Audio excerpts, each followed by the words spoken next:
Speed, endurance, desire. For 160 years, Motul has helped engines and drivers go faster, further, and stronger. Tested in the heat of battle, driven with passion, with one aim, to give you superior powertrain protection and performance. Motul.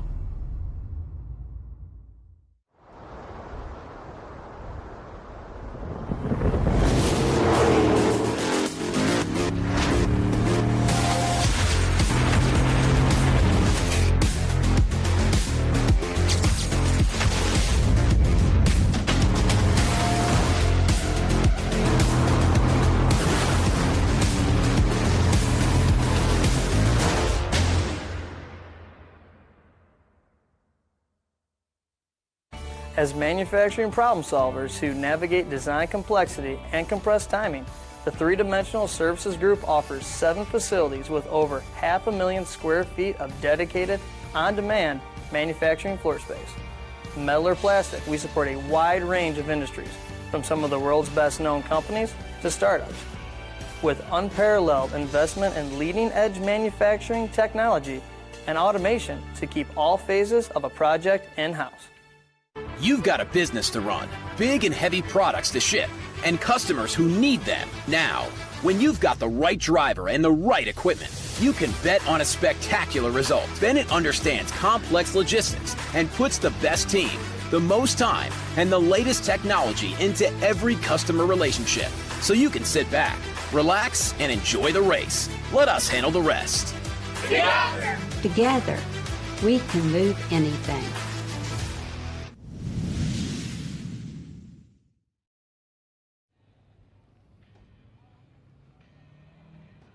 Hey everyone, welcome to Mid-Ohio Sports Car Course and the Big Machine Vodka Spiked Coolers TA2 series from Mid-Ohio. We're at the halfway point in the series, and boy, it couldn't be a better poised championship. With me, one of the greats of Trans Am. Delighted to have him on board this weekend, and kind of poignant too, because he started young in Trans Am, and right now, Wally Dollenbach, we have got a fantastic series here because we've got youngsters fighting hard against our ex-champions and current champions in Thomas Merrill. Yeah, there's a ton of talent in the Trans Am 2 series right now. And, you know, when I first started in Trans Am was in 1984. And, you know, it really my career took off because of what we did in Trans Am. I ran our own team. My sister's boyfriend and I was a factory driver the next year. So this is a great development series, but you've got a really good mix of some veterans like Matos, and you got these young guys, but these young guys come into the series, they're awesome drivers. So it's going to be a lot of fun to see the mix today.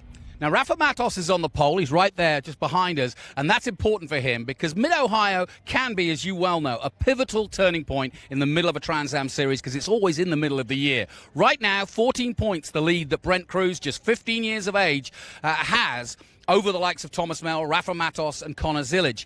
Now, what about this particular track? The potential is for rain halfway through the race. This is going to be really interesting, and it's going to test them, isn't it? Well, first of all, when you're at this point in the season, 14 points does not mean anything. If you're running for the championship, you're just focusing on wins, and then you start worrying about points racing later on in the season. But this racetrack it's very challenging. There's like 3 good places for outbraking somebody here. The rest of the place, it's a very rhythm racetrack, and there's places you can pass, but it's very high risk. So that's what makes this racetrack so much fun, because you're busy all the time. Got a good backstretch, but there's only a couple of really good braking zones here. Other big story, Connor Zillage in the championship hunt, 16 years of age for Silver Hair Racing. He did an amazing job at Detroit going from the back after a technical infringement, having got the pole, had to start at the back, but still won the race. And he has to do it again today. But is Mid-Ohio harder? It doesn't really matter where you're racing from. If you're coming from the back, it's hard. And, you know, this place is a little bit more difficult, like I said, because he's going to be one of those guys that's going to be probably taking the high-risk pass. He has to. He doesn't have a lot of time, and he can't wait a whole lap to set somebody up to make a outbraking maneuver on the backstretch. So he's going to be pretty exciting to watch because he's going to be coming through the field. There's quite a few guys here that didn't qualify as well as they practiced, that had problems, and you know that they're going to go forward. So I think we're going to see some passing today. Well, me and Wally are going to go to the commentary booth and take you through the race. But two things to look for. One is Connor Zilic. The other, Thomas Merrill, our championship winner last year and turned around the season to go for that championship right here at Mid-Ohio. Big race for him and Cope Racing. Also, Rafa Matos, importantly, on the pole. Once he's good and on the pole here, Matos can be unstoppable. He is our Motul pole winner, and he is speaking to Ben Sissel. We'll take a short break, and we'll hear what he has to say about the race today here at Mid-Ohio. Join us after this.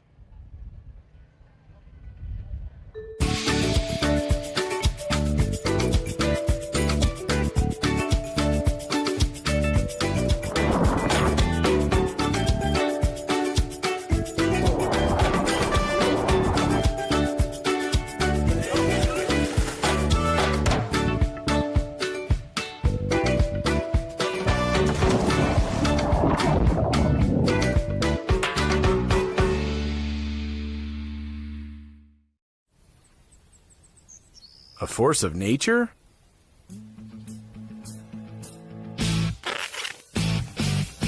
Man, that's good water. I feel like Chuck Norris.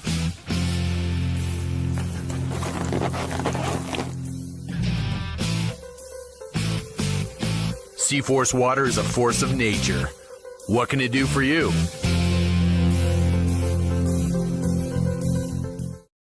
For low to medium volume production parts and full assemblies, utilizing the latest manufacturing technology and automation, which 3D continually invest in.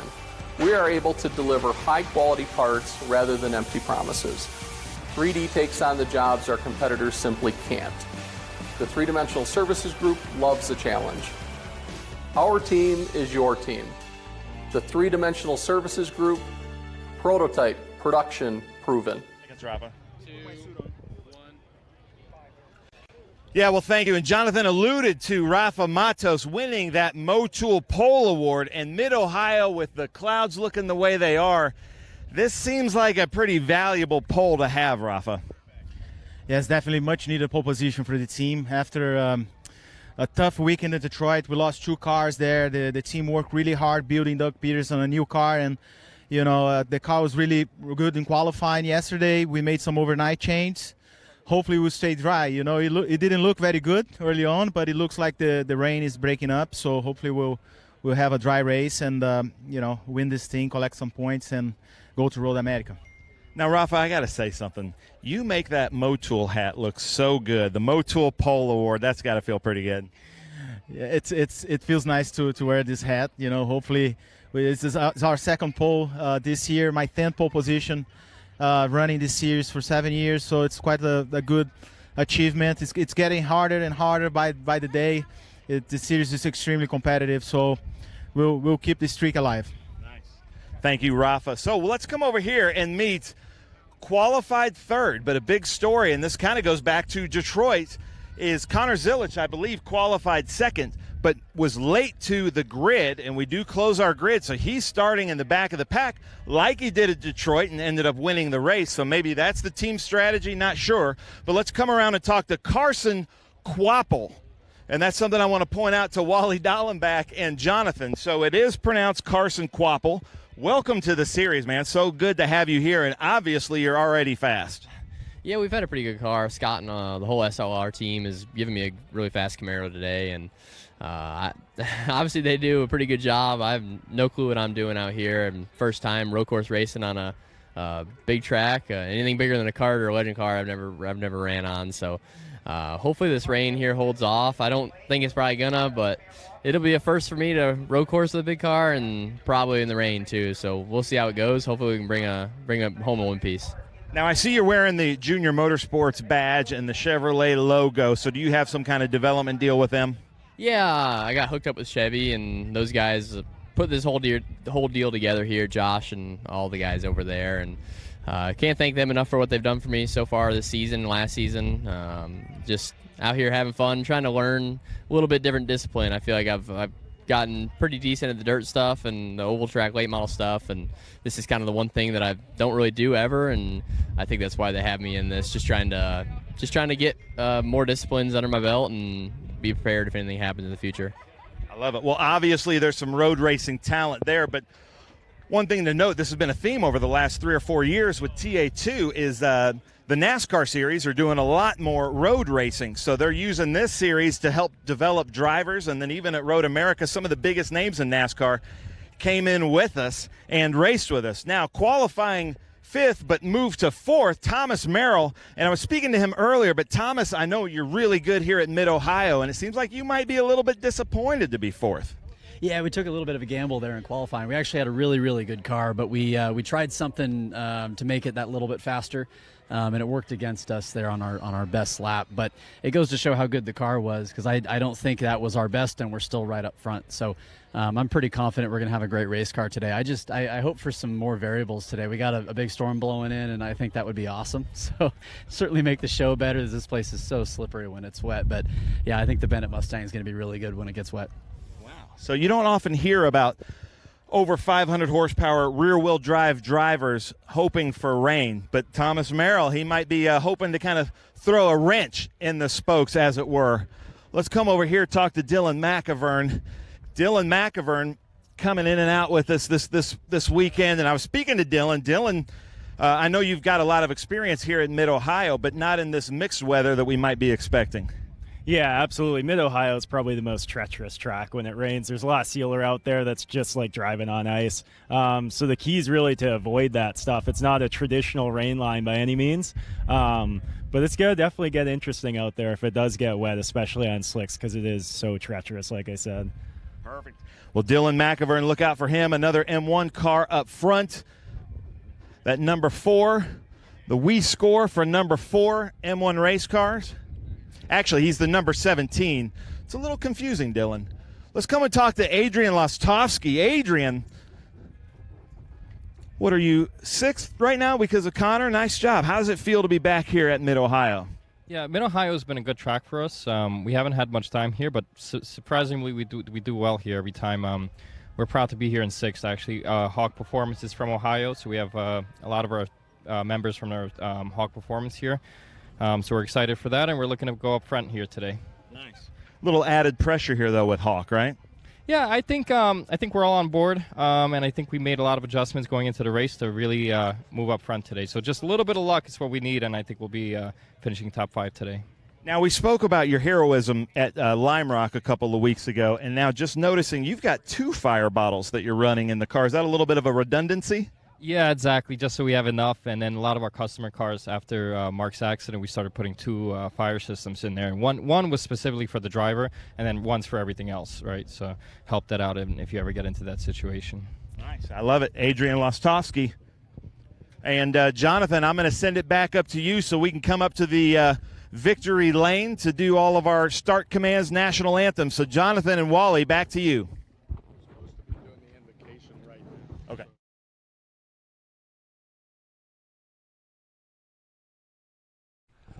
So then, as you can see, what an interesting setup we've got. You've heard from some of the drivers, and you've heard about the conditions. We spoke to Wally just a moment ago. He's joined me here in the booth. And we've also got Evan Slater here. And let's start by going to Evan, because I just want to find out, first and foremost, Evan, why aren't you out there right now? Yeah, so last race at Detroit, we had a little brake failure. I guess not a little brake failure, pretty big brake failure. So we're going like 159, 160, and front brakes failed. So we hit the wall pretty hard and got the car pretty mashed up. So we unfortunately couldn't get it fixed in time. We sent it to the frame shop for them to give it their best crack, but they were just too busy, too stacked up, so they couldn't get the car done. So unfortunately not racing this weekend, but I'm super happy to be up here in the booth with the great guys. So yeah, sucks to not race, but we'll be back for Road America. That's good news. Well, we'll keep you around for a while, and you can give us some insight, because this is going to be an interesting race. We just mentioned Connor Zilic. I don't know how he manages to do this. If it wasn't for bad luck, he wouldn't have any. He got an infringement in your race at Detroit. That's where you had your crash. Came from the back, having got the pole, and now will do the same again here. He wasn't pole this time, but he was certainly at the sharp end. But now he's going to have to come through. And with this possibility of rain, I don't know whether that's going to be an advantage or a disadvantage. Yeah, I mean, the rain is going to make it such a difficult situation. I mean, this track is so sensitive to the rain. It's like such an old, like, it hasn't been surfaced in so long. So the track conditions are just terrible in the rain. So there's just no grip at all. So, I mean, that could play into his hands. I think it'll be really chaos out there because all the cars will be slipping and sliding on ice. So I think it'll be good. Well, let's head down to Ben for the invocation. We're about to get going.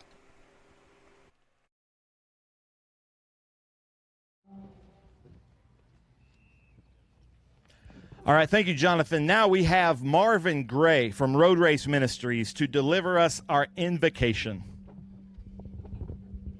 Let us pray. Bow our heads, please. Good Father, we thank you for the opportunity to race here in the beauty of your creation. We thank you for each and everyone who's part of putting on the event today, the drivers, the crew, the officials, the workers, the track people, and we thank you for our fans are here. We pray you bless and protect each and every one. Be with our troops and safety forces as they protect us. And again, we thank you to be here, and we pray that you would continue to bring peace to our land as we celebrate our nation's birthday coming up here. We thank you that we can live in a land of freedom. In your name we pray, Jesus. Amen. Thank you, Marvin. Now we have a special treat. Natalie Cottrell will be singing the national anthem. Natalie, take it away. Thank you. Oh, say, can you see by the dawn's early light what so proudly we hailed at the twilight's last gleaming, whose broad stripes and bright stars through the perilous fight o'er the ramparts we watched were so gallantly streaming, and the rocket's red glare, the bombs bursting in air, gave proof through the night that our flag was still there.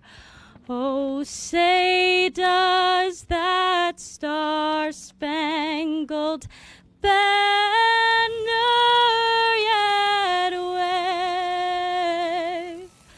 o'er the land of the free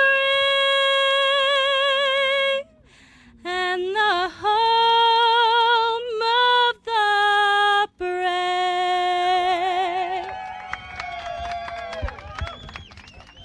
Wow, Natalie Cottrell, absolutely beautiful. Thank you so much for that. Well, Jonathan, Wally, I'm going to send it back to you. Tell this crowd what they're about to expect from what tends to be kind of a crazy race here with the Big Machine Vodka Spike Coolers TA2 Series at Mid-Ohio. Yeah, we've had some classic races over the years here. I remember a couple of years ago in Trans Am, Ernie Francis Jr. and a few others getting grass stuck in their radiators and having to overheat and come in to pull that grass out. We've had wet weather here. Of course, IndyCar race here. But as Evan Slater just told us, this is one of those circuits, you know, it's one of the hardest challenges there is in motor racing. And in the wet, it really...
It's a totally different frame of mind.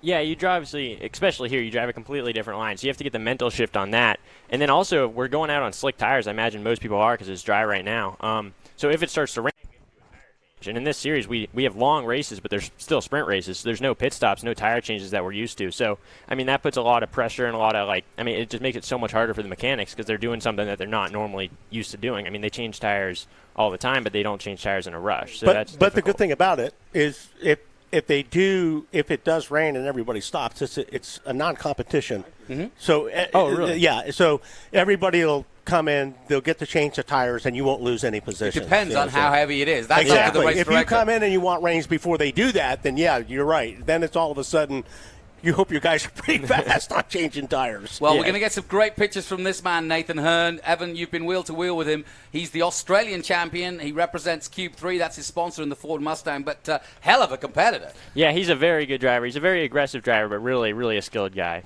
All right, let's head down once again to Ben Sissel as those famous words in motor racing.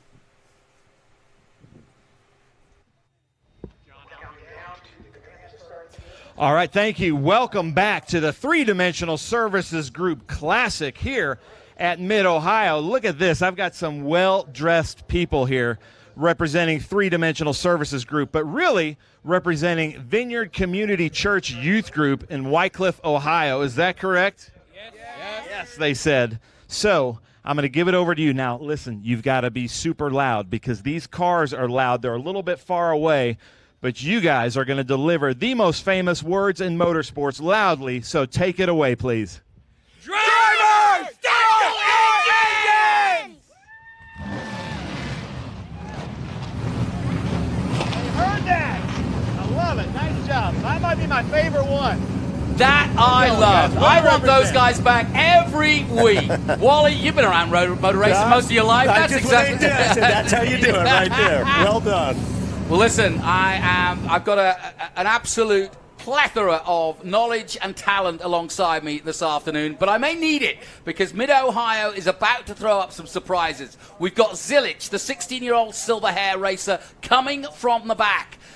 Because he missed the grid of all things. He also had an infringement in Detroit, but it didn't deter him, and he won the race. He's in contention for the championship. Let me just give you a quick zoom on that, because Brent Cruz leads the championship by 14 points over Rafa Matos. Matos, of course, in pole position. Connor Zilich, third in the championship, and then comes Rafa Matos in fourth. Thomas Annunziata, really good in Detroit. There you see it yourself. Fifth in the championship, not here this weekend. So that gives another chance. Evan Slater's smiling alongside me because he is right there, right behind Thomas Annunziata. Then it's Darren Mock, Dylan McAvern, who's qualified well here, Austin Green, who had a great run in Detroit, and Adrian Lostowski. That's your top 10. But let's throw that out the window and let's concentrate on this because that's all that matters right now. I just told Wally we've got a long way to go in this championship. We've got Watkins Glen. You'll be back at Road America. So there's plenty of time to win this championship. Let me quickly go through the grid and we'll talk some more. Rafa Matos, Three-Dimensional Services Group in the pole, 124.3 on fire. Carson Quapple in alongside him on the front row for SLR. Dylan McAvern, there I mentioned him, ahead of the champion Thomas Merrill. Let's see what McAvern can do here. Brent Cruz, the championship leader, on row 3 with Lostowski. Then it's Will Rogers and Josh Sargé. Austin Green lines up for Three-Dimensional Services in the 5th row with Jade Buford, of course.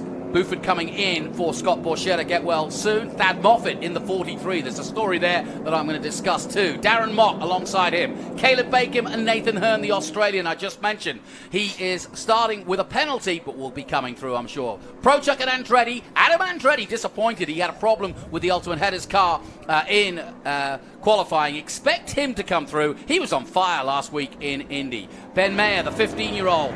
Making his way. He's not made a mistake yet. He's on fire as well for silver hair. Tommy Sheehan, the experience. What a combination row 9 is for the 15-year-old to the most experienced racer we have. Chris Durbin and Jim Gallagher start behind them on row 10. As always, a massive field. Who says the golden era of Trans Am was in the late 60s and early 70s? Boris said Jr. Yes, you got the name right, but it's the curly-haired junior version of the big man. Cale Phillips alongside him, Ty Young and Eric Clayton on row 12. Rumberg, Birdwell, William Moore, and Michelle Abate, our only female competitor in the race today on row 14. Doug Peterson, the master, on row 15. Alongside him, Barry Bowes, coming off what was his best result ever in Trans Am last time in Detroit. Connor Zilic, you see it there for yourself, and Parker DeLong, another youngster, right at the very back, both given a penalty. Connor Zilic did not make the grid. That's why he's at the back. We're going to be on board with Barry Bowes and the ASIO Data onboard camera. And we're going to be on board whenever there's an onboard, guys. I will give you this story. I want you to start talking because this is your view of any racetrack and any race weekend. So when we see the onboards, you guys take over. Tell me what you see, right or wrong, whether it's good or bad, because you have the driver's eye view, and that's what this audience wants to hear about. You've been here. I was going to ask you, Wally. We heard what Evan had to say about the track. What are your memories of this place? I love this racetrack, and I've just funny. A couple people asked me about, well, what about repaving the track? I said, I hope they don't repave this place. I love the surface. This place is very challenging for a driver. It's a driver's racetrack. It's got a little bit of everything, and I think the first time I raced here was in 1983, and I mean it's always been one of my favorite racetracks. Yeah, I mean, this track's just so technical. It's so much fun. I think the repave could help the lap times for sure, but I think there's just so much history and so much like technique required because of this old pavement. So that that can make really exciting racing for sure. Another nuance here, and we're coming up to it now as we're on board with the Cube 3 Nathan Hearn camera, that we'll be starting the race at this juncture here. You'll see in a moment a little, just a little junk there where the flag comes out. And that's where we start the race. And so instead of starting on the start-finish, we start at the back simply because that first corner is just too tight for 40 cars. Yeah. We buried about 4 or 5 Trans Am cars here a long time ago at the start when we used to start here. So that's a good move, especially on the restarts. We'll be back on the front stretch, but it just gives everybody a little bit easier time to work those first couple of corners than it is in turn 1 here. For sure. What's the key to a race like this? It's 100 miles. 75 laps, there's a lot, 45 laps, a lot of racing, but I've been talking to Adam about this over the races that we've been following. It's a double-edged sword. It's a sprint race, but it's a hell of a long sprint race. Evan probably could talk better about these cars, like in the TA cars. You've got to take care of your tires. I mean, because our cars have so much horsepower. You can burn the rear tires off really fast, so there's a lot of tire management and trying to get the horsepower down. I imagine it's probably the same in these cars, but I know that it seems like these tires they almost get better as you get further into the race. Yeah, I mean, Pirelli, they have a really great tire on these cars, so the tire degradation isn't too bad over the long course of the race, but you do have to be really careful with wheel spin. These cars are not as much power as the TA cars, but you can still light up the rears if you're not careful. So in a long race like this, I mean, really what you're going to want to do is on the first few laps, get the tires really up to temperature for the start so you can have a good car there. And then just as the race goes on, you don't want to burn up your tires. And probably, a little sore spot asking about brakes to you right now. But as far as these cars go, into the race, do you guys get brake fade in these? I mean, it depends on the track. A track like this, probably not too much, but on a street circuit like Detroit or Tennessee, Nashville, you can definitely get brake fade because the brakes just get too hot. But a track like this, that's probably not one of the biggest worries. Well, as you can see, they're coming out of the keyhole now and starting to form up. We're on board with Rafa Matos on the three-dimensional services group on board. That's his view, and that's the best view in the house when it comes to racing because you can't see anybody in front of you. But he'll be well aware of who's alongside him because it's going to get interesting now as away we go. And that was a really good start by Quapple there. Alongside Carson Quapple, almost getting the whole shot above Rafa, but he's recovered well in the 88, has Rafa Matos, and they all dive into 5. Line astern, good start from Brent Cruz, already looking for positions. 45 laps to go of intense racing as we go on board with the Hawk Performance. Adrian Lostowski on board. Lostowski right in the mid-pack there in 6th position and trying to hold that. He's got Cruz in front of him, but he can still see the leader, and that's important at the start of the race. That was really a clean start. It was nice to see. Everybody gave each other plenty of room. That will go away eventually as the race goes on. But yeah, it was a nice start.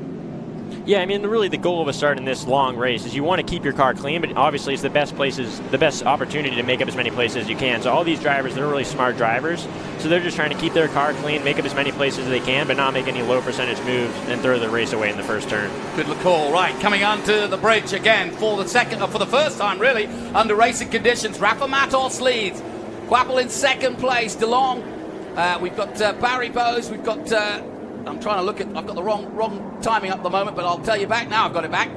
Quapple in second place. McAvern it is who got into third ahead of Thomas Merrill. An important race for Thomas Merrill as we go on board with Austin Green. Guys, what are you looking at? Well, he's in a good spot right now. He's where he needs to be to try to outbreak here. So if he can get down here into this right-hander far enough ahead of him, a lot of times if you hang on the guy on the outside here going through, you know, you can stay side by side through this stuff. Get the inside for the like next I said, corner. everybody is really kind of, you know, respecting each other right now.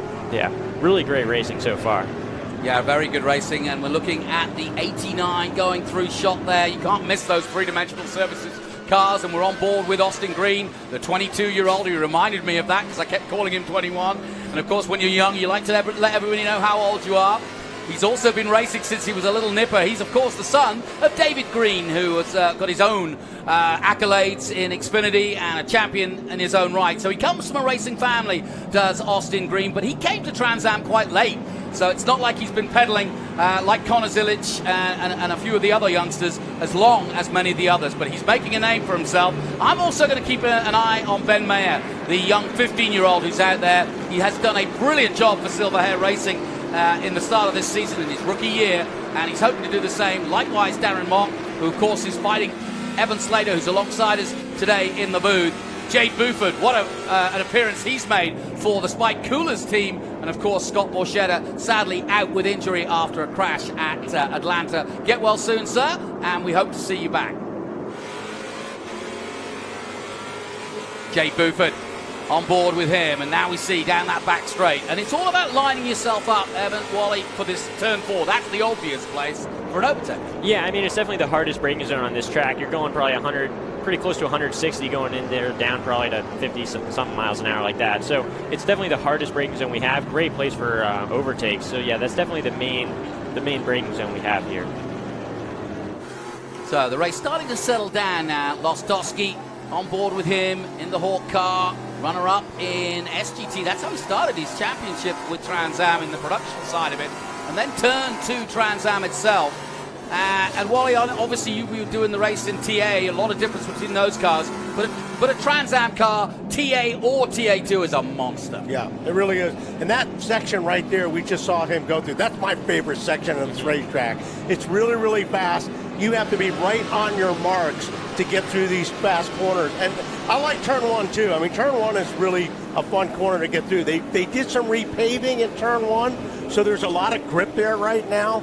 But there's a lot of room. You can carry a lot of speed through there. I love turn 1 at this place. I was surprised yesterday to watch Justin Marks basically get washed out going into turn 1, and that led him to go off track. I hadn't realized how, when you're close like these quarters are right now, how that effect can have. I'm used to it in single-seaters, but not in Trans Am. Yeah, I mean, even in Trans Am, these cars aren't known for their downforce, especially the TA cars. They have a lot of downforce. So yeah, when you get right behind somebody in the dirty air from like just all the, I don't know, all the turbulence from right behind the car, you're not getting the normal airflow that your car is used to. So you'll instantly lose a lot of your front end grip from the splitter, and you'll lose your rear wing performance there. So it's very easy to make a mistake. I got some good news for you. Not that I'm smiling with you, but Connor Zilic, because he's in your championship, has not done a lap. I've just looked at the board. Yeah, he has not turned a lap. So he was late to the grid. He was put to the back, and he's not out there. Yeah, so I wonder if he was late to the grid because they were trying to find some issue on the car. Like I wonder if he had some mechanical issue when it started. That's probably more the case, isn't it? Yeah, I mean it sucks for that whole Silver Hair team. I mean they've been working really hard. They've had a fast car, but yeah, I mean, it's racing. Things can happen. Mechanical failures happen, so it's part of the sport. And why I say that you're happy is that because he's third in the championship right now. So this is going to really mix things up going into Road America. You're listening to Evan Slater, who'll be back racing in Road America, and looking forward to that just a couple of weeks away as we go back on board with Jay Buford, under braking into turn 1.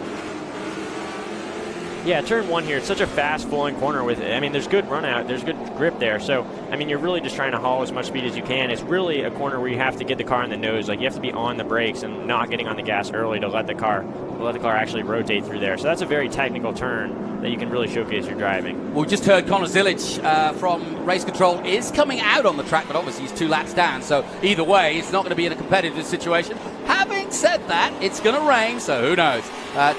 Don't say never. I never say never in motor racing. It's such a sport where you think, oh, they're down and out, they're never going to win. And of course, they totally fool you, so I'll keep my mouth shut. Barry Bowe's on board with him, the man from Austin, Texas. So happy for him and the ASIO Data sponsored car, because he got a podium out of nowhere at Detroit, simply because the big accident at the end. There's Connor. So good to see the 16-year-old Connor Zilic out there. But so whatever problem they may have had, and I think you're absolutely right, whatever was worrying them, they had to stop and say, look, whoa, don't go out yet. We want to check this. Yeah. I mean, I could be wrong, but that car didn't look completely up to speed when he was coming out of the pits. It didn't look like he was going full power. Well, maybe he's doing a shakedown. Yeah. Shaking the car down, yeah. Yeah, maybe they've accepted this race is not going to be a great points race, so they're just trying to get a lap in, shake the car down, see if the issue that they had has been sorted, and get right back at it for Road America. Who knows? Now, Carson Quapple, we're watching right now in 2nd place. I'm interested because he's new to Trans Am. He's got a pedigree. His dad was a racer in NASCAR, so he certainly knows what he's doing around a racetrack. But the first time we've seen him in action, and he's right up there with Rafa Matos. But then again, I remember when Connor Zilic showed up at VIR and put it on the pole at just 15 or so, that we were surprised to see him. But when I asked Rafa after the race, he said, no, I've been watching him in karting, and I knew he was going to come quick. Same with Brent Cruz. We go on board with Rafa, the maestro, the 2-time champion, Rafa Matos, who's really a specialist here. He always goes well at Mid-Ohio. Yeah, so right now he's leading this race, so he kind of can control everything. So he's just trying to manage his tires, set a pace that he's comfortable with, that he thinks he can run for the whole 100 miles, and just trying to manage Carson, keep him behind him. And, yeah, he's just trying to manage at this point in the race. All right, well, at the moment it's Matus, Quapple, then McBurn, Cruz, Merrill, and that's your top 5. Remember, Merrill, the championship leader, so we're keeping an eye on him.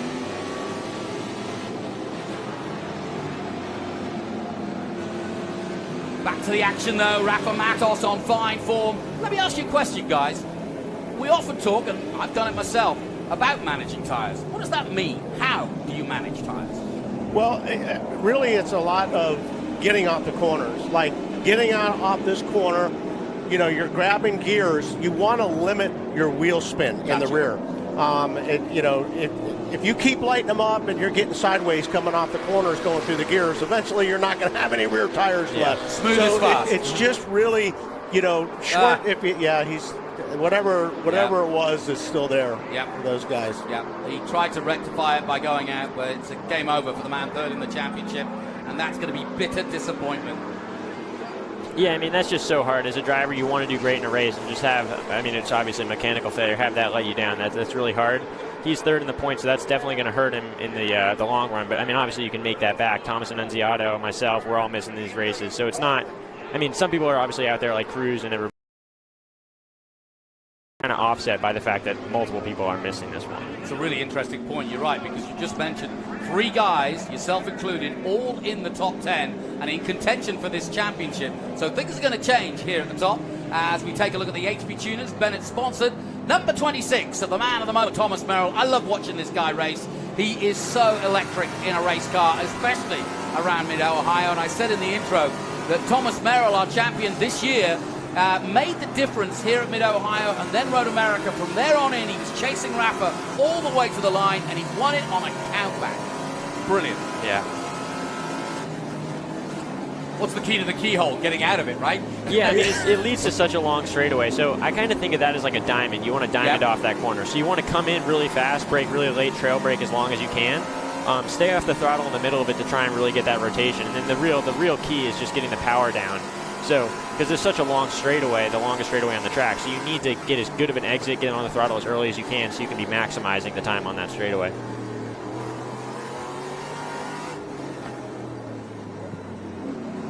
Over 5, and down the hill. This is the tricky section, but according to most of the drivers I talked to, they love this section. You like this section? I love it. From here, coming up, I love getting right on that guardrail, for that left-hander. It's a really fast part, but it's also very, very tight in there. It's not much place for passing. Looks like one of the cars there going very wide, but gathering it all together. A classic Mid-Ohio mistake, if you will. That's your teammate, Andretti. Yeah, you know what? We're going to keep an eye on him because we all know Adam very well, and of course we all know him from the booth as well. But he is a hard-charging racer. He is, if Wally Dollenbach has a family of racers, so too you may have heard of the Andrettis. Yeah, those guys were really disappointed after qualifying. Adam should have been up there a lot further. They found some things wrong with the car. And I knew Adam was going to start picking him off, and you can tell he's running real aggressive. I've been watching; he's been as high as 11th or 12th, so he's mixing it up pretty hard. That area right now, there's a lot of racing going on back there. In that replay, I did happen to catch a glimpse, and it looked like he had a lot of grass on his front grille. So, obviously a small mistake, but it looks like it could be really crucial in the end of the race because he got grass on the grille, so the motor, the radiator can't get fresh air, and the car could end up overheating. Absolutely. So that small mistake that probably didn't lose him too many positions could end up being a game changer for sure. I just saw a glimpse of the 95 of Luke Rumberg stuck in the pits there. I'm not sure what he has had done, but we'll tell you as soon as we find out. Yeah, right now Rafa Mato is almost last lap over half a second faster than the competition. So he's really pulling out a good gap there. It's only 1.4 seconds, but he's consistently gaining on the competitors. Yeah, good start from Jay Buford. There's some guys we're going to keep an eye on. Andretti currently 13. Andretti trying to take over Sargé and Nathan Hearn in 11th. This will be Nathan Hearn's first time at the track, but of course it's not stopped him so far at every track he's gone to, the young Australian. He's 22 years of age. We go back on board with Jay Buford. I think this is the most frustrating part of the racetrack for me. That last bit here, getting on the front straightaway, I don't think I've ever gotten it right, or I've ever felt like I've gotten it right. It's such a hard corner because it's such a long corner, so you need to get the car position perfectly right, but then there's so little markers to tell where exactly you should be, so it's really just a feel corner. You have to go in there and see how it feels, and then you'll just get in the rhythm of getting it in a way that'll work well for you. But yeah, it's definitely a difficult and sometimes frustrating corner. Yep. Oh, it must be frustrating having to watch this race, knowing that you should be out there. Yeah, this whole weekend's been kind of hard on me. I've been watching all the cars, and I'm like, oh god, because I love racing. I just see all the cars, see all the people I know, and then just not driving. It's kind of killing me. But I know I just keep reminding myself that I'll be back at Road America. We're making some changes to our car, so hopefully we can get a fast one there. And yeah, just waiting to get back. A hungry Slater is a fast Slater. Yeah. Well, this race starting to settle down a little bit. The gap for the leaders is 1.8 seconds, so Rafa managing this race well. His teammates also trying to protect him as well. Austin Green in 8th position at the moment. And Waffle's not, he's not letting them get anywhere. Look, watching the lap times. First and second are very, very close. And Waffle may just be content sitting there for a while and riding. He's a real smart driver. He's a young guy. But he's got a lot of talent, and he's not letting Rafa get too far out. And Rafa, you talk about managing tires. If there's any key to why he's won 2 championships, remember he's a former single-seater guy too, so he knows how to have a deft touch in a race car, but it is that tire management. He always says to me, I wait till the last 10 laps, then I go. Yep. Yeah, these races really seem to pick up in the end. All the drivers that I've talked to, and I know myself, we all have the same mindset. Really wait the whole race, manage, give your pace that you can be comfortable with, like running a long stint. And then the last 5 laps is when you really flick the switch and turn it on and just go full push and just try and make the moves that you can make.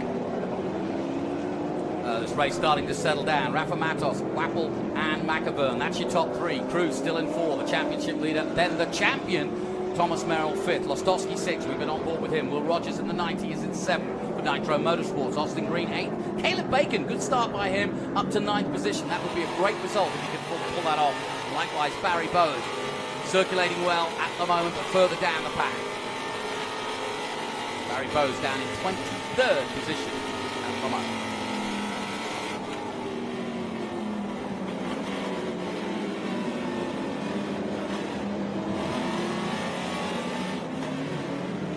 I always say that anything under 2 seconds is a comfortable lead.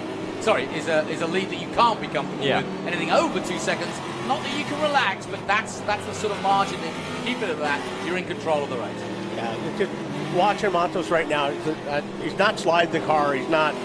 He's driving really smooth, so he's not abusing his equipment right now. Yeah, that car's happy with that pace. Yeah. So it seems like he's definitely got a great setup, great car underneath him. So I think he's in a pretty happy position in this race so far. I mean, I think he's leading, so he's happy with that, and I think he's got a car that he's really comfortable with. So I think right now it's looking like the race is going to Rafa, but obviously we have so many laps to go, so a lot can change.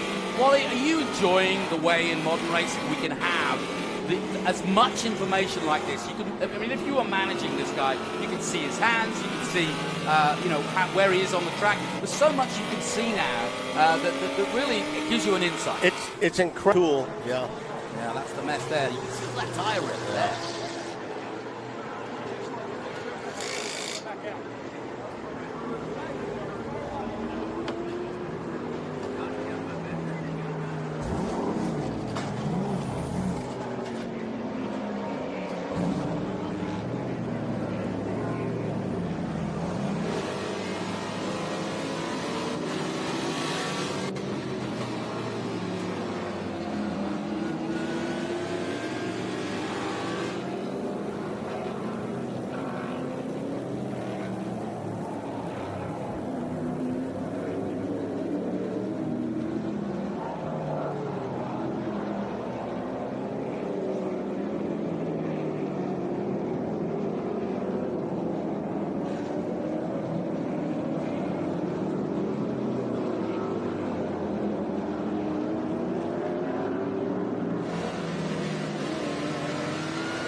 Horsepower. So going over that crest, the car will get light and you'll just get a ton of wheel spin. So you need to be really careful with the throttle there, managing that.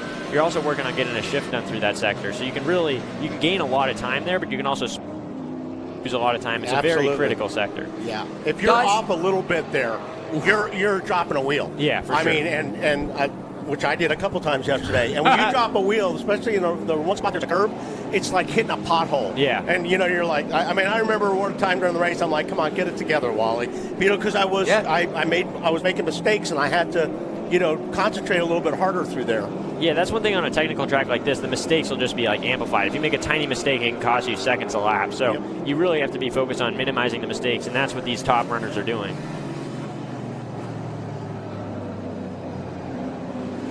So then, we're on board with Nathan Hearn in the Cube 3. The young Australian 22-year-old has been a sensation so far this season, and he goes down the back straight, but he is a rare competitor. I mean, at Road Atlanta, I've never seen anything like it. He was like fastest after the first practice. Yeah, so I mean, he's a really good driver. He's from Australia, and I think the cars over there were definitely a lot harder to drive than the cars over here. So he's gained a lot. Yeah, he's gained a lot of knowledge driving over there. I mean, he's a two-time Trans Am champion. So although he's new to this series, he's doing a great job. In the American cars, which are slightly different, but he's adapted so well, and he's getting great results for the Stevens Miller and Cube 3 team. Well, the other thing that I hadn't really thought about, but you guys can both speak to this, he's also a two-time Formula 5000 champion. And if you know what those kind of beasts are, Formula 5000. It's a brand new Formula 5000. They sort of Parker DeLong parked in the Parker DeLong's out. He's just come back too, and the Bridge Hall sponsored Parker DeLong out of this race. Mike Cope race cars, so they produce so many great race cars, and so Parker hoping to have a good weekend, but it's not going to be. And there's no official pit stops in Trans Am, so whatever the problem is, it looks fairly terminal. No one's even touching the car. Yeah, nobody's even coming over to the car, so it must be something that they know it's done, and there's no chance of fixing it. So back to Nathan Hearn. We're back on board with him. But if you can wheel a single-seater beast like that, I didn't realize they brought that back. Those cars are very cool. Yeah, I remember as a kid when they were doing it. Yep. and those are really awesome cars. I was talking to Nathan earlier today about the 5,000 cars. I don't know exactly what they're 5,000 SR, I think SR 5,000. So he says they're like 500 something horsepower, 1,900 pounds, and he says just in a straight line they're rocket ships, but they don't turn at all. So they must be downforce or tire limited in some way. So big tires. Well, they used to have big tires. I don't know now. Yeah, they do. Yep. Yeah, they got the same look as back in the 70s, but they're monsters, and I really do think the guys that wheeled those back in the day, like the likes of Brian Redmond and many more, really do need to take our hats off to them, because those things were almost harder than Formula One cars. They were beasts. Yeah. 16 of the 45 gone. Evan Slater and Wally Dollenbach Jr. listening to and watching the action from Mid-Ohio, and it's been fast and furious so far as we look to Jade Buford in the 48. Spike Coolers 48, and that number, of course, synonymous with racing. But there's a car out there that I want to talk about, 43. Not many people get to run that. Now, if you're the grandson of Richard Petty, you may be given that number, but you drove that number. I did drive that number. Drove it for How was Richard Petty that? and Cup. Pretty cool. I'll bet. But a lot of pressure, too. Yeah. But a lot of history there. And Petty's are a great family, and of course I worked with Kyle for years, and in the booth, and had a blast. Kyle's so much fun to work with. I'll bet. A lot of fun doing that. So back with Nathan Hearn again down that back straight. Where can you make up time, Evan, here? I mean, there's so many places, really. I think the main one's the braking zone and like trailing it into the corner. So these cars, they're so, I don't know, they're stock cars essentially. So they're set up for road course, but they don't like to turn if you're not like driving the car on the nose. So what that means is you need to be on the brakes, you need to have all the weight forward. So you need to be slowing down for these cars to actually turn. So getting that technique right is a very difficult technique to do, but once you can master that, you can really gain a lot of time. Well, I've just seen a rather disconsolate, I'll get him in a moment, Connor Zilic just walked into the booth, so we'll hear what's happened to him, because he's out of the race, but he's had the grace to come over here. Evan, let him come and have a say word. So, Connor, what on earth, mate?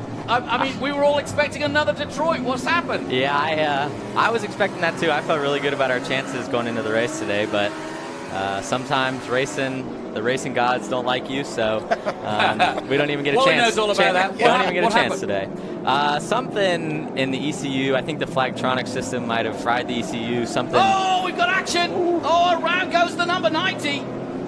And that was, well, Robbins Racing, but I'll get my experts that has certainly changed things, but luckily he's kept it going. Ooh, burnouts in the grass.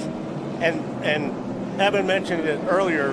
One thing about here, when you go off, you can get a lot of grass on your screen in front of that radiator. Hopefully he didn't, but this place has got a lot of loose grass on it. So if you drop off the racetrack, it could be bad for you later on in the race. Yeah, to add on to that, I got 2 wheels in the grass yesterday in qualifying, and my radiator screen was covered, so I had to go in and clean that off, and then I had to go back out after that. So, but he looks pretty clean. So it's Will Rogers in the 90 that got turn 1, and you'll see he's behind, obviously, the whole performance car. I'm not sure if the 3 knew he was there. I mean, there wasn't much room.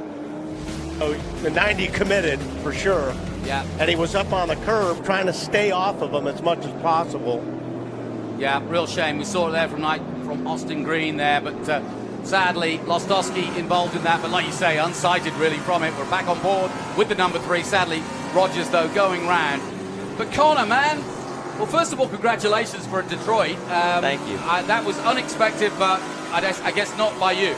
Yeah, I start from the back. I wasn't expecting much out of that race either, but you never know when there's a green-white checkered like that, what can happen. So just glad that we got our second win of the year, and I wish we could have had another chance today at it, and I feel like we had the car to go out there and win, but here I am talking in the booth while they're out there racing. Well, Evans just had his comment on that. He's really frustrated, but I think we're going to see a hungry Annunziata, a hungry Zilic, and a hungry Slater. Yeah, Road America will be fun for sure. That's probably my favorite track on the schedule, alongside Watkins Glen, so looking forward to getting back there. Well, we've got the stories covered here, and I love the fact that you've come over to the booth, because most drivers wouldn't bother, but I appreciate the fact that you've made the effort to come over here and explain to our audience just what happened, because we all follow your racing career. I remember when you bounced out at VIR on the pole, I was just talking about it, and we all went, ooh, who's this guy? And from there on in, you're a household name in Trans Am, and we've got one sitting here in Wally Dollenbach Jr., so great company to be in. Andretti, by the way, up another place, up to 12th now. I know he's digging. I know how Adam is. And, frustrated with qualifying. I know he is driving his butt off right now. This is a home game for our owner, John and Debbie Cloud, Ultimate Headers. Yep. And I know he wants to have a good showing for everybody today. So I know he's driving 110% right now. Brent Cruz just did his fastest lap of the race, a 125.9. Connor, what about this kid? I mean, you've raced against him many years. I mean, is this normal for you to watch Brent Cruz do what he's doing? Yeah, I mean, I've been good friends with him since we were 7, 8 years old, and we grew up racing together, and have always we've always kind of grown up racing around each other, and we've kind of followed each other everywhere we went. So I've been around him a lot through the good and the bad, and whatever has happened. But through it all, we've always raced with respect, and he's always been a good friend to me off the track. We hang out when we're back home in Mooresville, North Carolina. So. It's been good to kind of follow him around and just experience all this and everything we're doing together. And, we always are at the front racing against each other. So, it's not a surprise to see him at the front. Obviously, he's very talented. And, I really enjoy racing against him. And it's funny, we race each other everywhere we go. So, it's good to see him up front. I didn't know you could have friends in racing. You guys are a different breed. Friends off the track, right? Yeah, there's difference from friends off the track to on the track. But we're good friends, and that's good. It's you got to have friends at the track, right? You got to still have fun when you're at the racetrack. So that's important. You guys are reminding me of Formula One currently, because there's so many guys who've come up from karting and Formula One together now, and. This is, by the way, while we're chatting, this race is getting rather more interesting because Brent Cruz has gone from 4th to 2nd. And Carson Quapple is now leading the race. So we're on board with Jay Buford, but I'm trying to work out what the heck's happened to Matos. We've got a few communications issues here at the moment, by the way. So I'm not quite sure 100% what has happened to Matos. All we could see is race monitor, but from the looks of race monitor, it looks like Carson's leading the race. Next time they go by, we can take a look, but... So we're on board with Rafa Matos, so he's still circulating. Yeah, he's still out there. I think that's a transponder issue rather than something else, because it looks like he's still leading the race. Well, we've got our own issues to deal with because I got a stop at the shot of Austin Green at the moment, just a frozen shot. So I apologise, folks, but we'll get back to it as soon as we can. But we'll keep you up to date. We need a caution right now is what we need. Here, let's just steady the boat here. Rafa Matos, as far as my timing has gone, is still leading. Quapple's still 2nd. Brent Cruz is now 3rd. So it wasn't quite the change around that I thought it was. So there you go. Yeah, 18 of the 45. A dropout for one lap. I think that's exactly what's happened there. Not to worry. We have a stuck throttle as far as monitors go. Oh, now we're black. That's all right.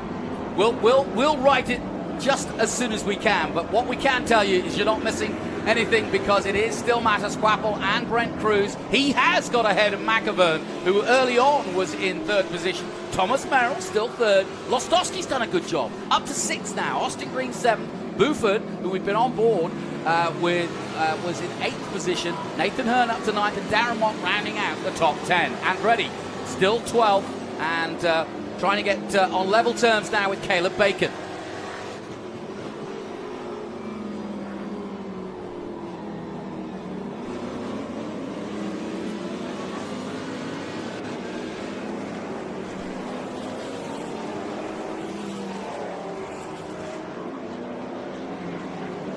Matos crosses the line, a 1:23.0, so he's on great form in terms of his last lap, so he's not losing any pace. I think it was merely just a technical glitch that put us off for a second there, more than anything else, and that is part of the course at the moment. So Matos, all normal services resumed.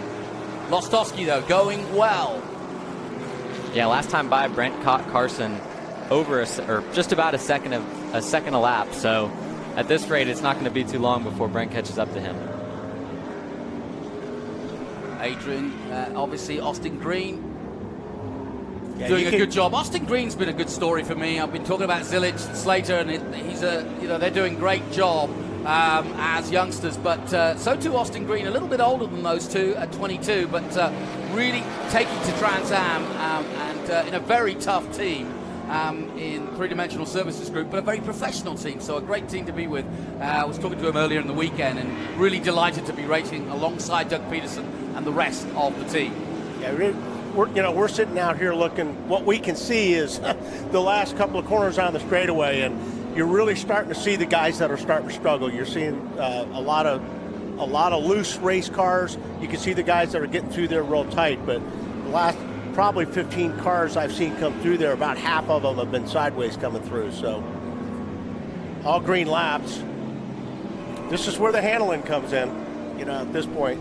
Yeah, especially on a 22-lap green flag run. We never had this in practice, so this is all new to the drivers. They're still figuring out what their car's doing on a long run and just kind of working through the kinks of it. And as they start to catch lap traffic here, they have to work their way through lap traffic and try and find their way around these guys that are running further back. The leaders the last few laps have been dicing their way through lap traffic, so things are starting to change, but still pretty spread out here as we complete lap number 22. And that's the thing too, when you're at this point of the race, if you are the leaders and you come up on lap traffic, you can either gain a lot of time or lose a lot of time on the guys that are behind you, depending on how you catch that traffic. And there's a lot of guys that can read it well. If they see somebody that they're coming up on, they'll try to time it to where they can pass them in the right place. But you get in a couple of parts of these racetracks, if you get behind somebody, you have to wait 2 or 3 corners before you're going to be able to clear them. Yeah, that's one of the most frustrating things when you're leading a race, is catching lap traffic and having trouble getting by them. It can really upset you. And I know Rafa's an emotional guy, and he's starting to catch these guys and trying to get through them as fast as he can, because he still knows that Quapple is back there and no time to waste, so he's working on it still. Well, I'm delighted you got some onboard pictures, because we're missing him here in the booth, but we're back to it a little bit, at least on a smaller monitor. So I'm watching Lostowski in the number 3, pushing hard at the moment, and he's got some real pressure at the moment as well from Austin Green in that 89, and this is a great little battle.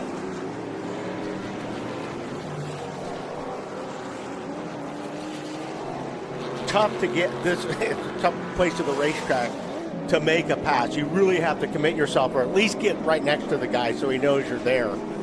But now here is where you try to get close enough to where maybe you can make that move going into turn 1, or get through turn 1 on his bumper to where you could pull out, try to outbrake him going up the hill into turn 2. All right, we've got a little bit of normal service resume, but keeping an eye on this race. It's been tricky so far, but Rafa Matos doing a really good job so far, holding this race together. But Rafa is such a mature racer. I would have thought, and you've been wheel to wheel with him, Connor. I mean, he's not a guy that gives you anything, is he? Yeah, he'll work hard to win this race, and obviously, I've raced against him a bunch, and he's always going to race you clean, but he is one of the more aggressive guys out here on the track. But one thing that I'm looking at is Brent Cruz is still making personal best lap times out here on lap number 23, which is pretty wild, especially as they're dicing through lap traffic. To still be besting your fastest lap is something to look out for sure. He's been catching the leaders a few tenths a lap. He caught Rafa half a second that last lap. So he's starting to close in the gap towards the leaders and make his way back up towards the front after having to start a little bit further back. Back on board with Austin Green. This is a monumental battle here. Really good stuff between these two. Really enjoying this little battle between him and Lostowski. Jay Buford has also been in this battle, currently in 8th. Nathan Hearn now up to 9th. And no change here as these two just go at it. Hawk Performance and Austin Green in the three-dimensional services group. All yellow peril. Out of the carousel they come and onto the main straight one more time. Connor, I've been waiting to ask you this all season. What's the deal with this kid that you are teammates with, Ben Mayer? He's sensational. Yeah, he is really talented, and I've enjoyed watching him this year. He's been gaining every single time he goes on the track. Obviously, you don't get a ton of track time on these weekends, so figuring out the tracks, most of these tracks are the first places he's going to. So he's been picking it up really well and adapting to every track and adapting to the car. This is his first season in a V8 stock car, which is something new to us and new to him. But he's been transitioning really well and figuring out how to really drive these things. It's a lot different than coming from go-karts, and he's still really young, so it's good to get this experience at a young age for him. But I've really enjoyed watching him, and he's been progressing really well. Back on board with the Q3, Nathan Hearn, car the number 29. What do you see here, Wally?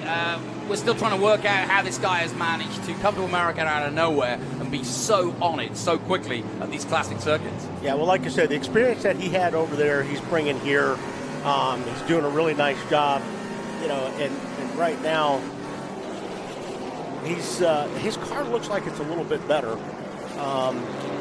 But he's got the experience. That's the thing. Everybody seems like that's coming into this series these days, as young as these guys are, you know, they have experience and they just are heads-up drivers. And that's what I like about it. You know, they're really good right off the bat and they're fun to watch. Yeah, well, of course, he races for Stevens Miller Racing. Mark Miller was one of the 5 last winners of this race. And the other two are Matos and Merrill. They've got 2 wins apiece. Mark Miller got a win here a few years ago himself. So he's in the right team of winners to do just that. As we go back to Austin Green and Lostowski going at it. This has been a long, long lap combination race between these two. And they're not giving anything, but the pressure is on. Adrian, I don't know, it just seems like Adrian's tires, his rear tires, he looks like it's a little bit looser. And, yeah, he's just using a little bit more racetrack. So I think it's just a matter of time before Nathan gets by him. Yeah, Austin, it's tough to pass on this track. So he's been behind him for a few laps now, just trying to find a way by. Yeah. And you got to set it up right, and there's only really 2 or 3 places you can make a move here in these cars. So as he's going by here, he's trying to find a way to get around Adrian. Obviously, he's been behind him for multiple laps now. And also, when you're in that position, you're trying to stay in the guy's mirror as much as possible and hope that he makes a mistake. You know, that he's obviously paying attention to his mirrors. So you want to keep that pressure on because, like I said, a place like this is really, really tough to pass. So if you could get the guy to make a little bit of a mistake, that's just the opening you're looking for. Yeah, that's exactly right. So we've got Matos out front. Zilic is alongside us, sadly. So too Evan Slater. We'll get him back in the booth in a bit. But Connor's with us. He came over to explain why he didn't start the race. We saw him out for a lap for a moment, but couldn't right the problem. And he'll have to wait like everybody else to get back in the car for Road America. But we're watching this titanic battle here going on between Jade Buford and Nathan Hearn. Really good stuff. The last 2 laps, Rafa's been quite a bit off pace. He's run 128 second lap times, whereas Carson and Brent have been doing 126s. So I don't know if there's an issue or he's catching lap traffic at the wrong time, but he's losing some time these last few laps. Yeah, that's the thing. I mean, we talked about earlier. If you catch somebody at the wrong time, you can lose 2 or 3 seconds a lap. But then the guy behind you's got to deal with it too. So yeah, true. Yeah, it really is. I mean, the guys with the experience or that can read the traffic, they try to set it up to where they'll catch the traffic in a better spot without losing time to the guy that's following it, you know, that you're racing with. These guys are going at it pretty nice. Like I said, to me, again, it looks like the 48 car is maybe struggling a little bit with a little bit of a grip issue, but Nathan's keeping the pressure on him. Connor, how much does the actual car change as the race goes on? Yeah, the main thing is the fuel load. As you burn fuel, you get the rear end, and you're losing fuel in the fuel cell, so the rear end's getting lighter. And at the start of the race, that's one thing you really got to watch is burning up the rear tires when you're on a full fuel load. So it really is dependent on how you drive it at the beginning of the race is what you're going to have at the end of the race. So a lot of it is driver-induced, but obviously you still got to have a good setup to get you through the long races. Obviously, these races are long enough to where you can burn your stuff up in the beginning and be left with nothing at the end. So keeping attention to that and being aware of what you're doing at the beginning of the race is a lot of what will happen at the end of the race. But you can definitely fall off a lot throughout the race. Let me ask you a question, Wally, because you're one of the few that can answer this. We're looking at the seat position when we're on board there with Jay Buford. How different is a Cup car or an Xfinity car position for the driver? I always notice in NASCAR how close you are to the wheel. It looks weird at first, but you're doing so many ovals. How does it change in Trans Am?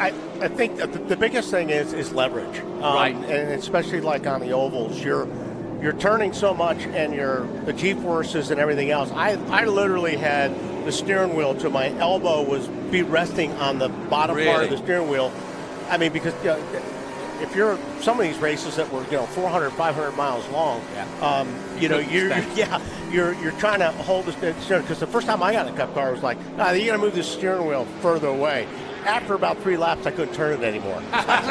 Okay, move it back. I get it now. Keith Prochuk looks as though he's retiring, and he is getting out of the car. Next down. And sadly, Keith Prochuk in the number 9 HP Tuners car is out of the race. Yeah, disappointment for Keith. Good guy.